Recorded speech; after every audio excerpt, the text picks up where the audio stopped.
It is time to talk dietary decisions. Some are made for you through an allergy or health risk. Others are made by choice. And for some women, it's their baby's needs that call the shots. I'm joined this morning by not one, but two Indianapolis moms with a spotlight on dairy-free living. Christy Howard-Schultz is with us, a good friend from Indianapolis Moms, and a Daybreak debut, Samantha Powers. Thanks so much, ladies, for joining us. So, Samantha, you just chronicled on Indianapolis Moms kind of what this last year has been like for you. You went dairy-free, that is. It was pretty much a journey, and you learned a lot, and you made a lot of changes all because of your baby. Yeah, just 1 month into motherhood, we went to the pediatrician with some concerns, and it turns out my daughter has a dairy intolerance, which is more common than I knew, especially being a fully breastfed baby. I was confused because, breastfed milk, dairy, but turns out cow milk proteins is something that can frequently struggle with the infant's system. So you made a great point in your blog that dairy hides in all kinds of things. Yes. It reminded me about sugar. If you decide to cut out sugar, you don't realize how much sugar is in, and dairy's similar, huh? Yeah, and this was such an eye-opening experience for me, which is why I wanted to write about it.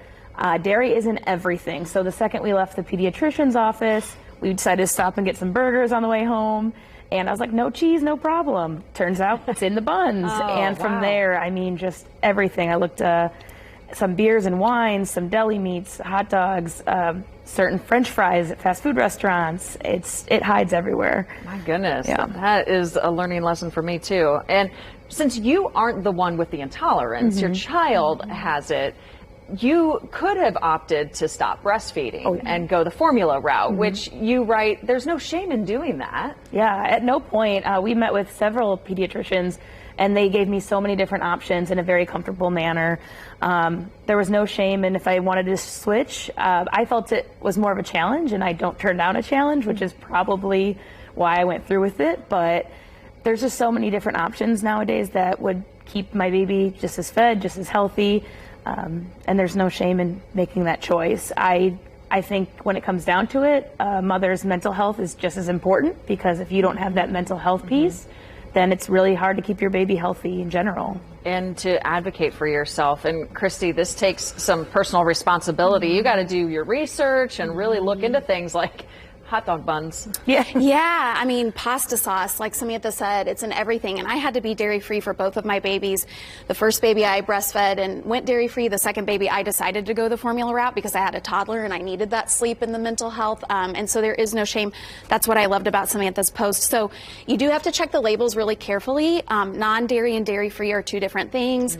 As you said, just when you're on any other kind of elimination diet, any of those ingredients that have a word that we can't recognize, learning what those words mean, and then becoming aware every time you read the label.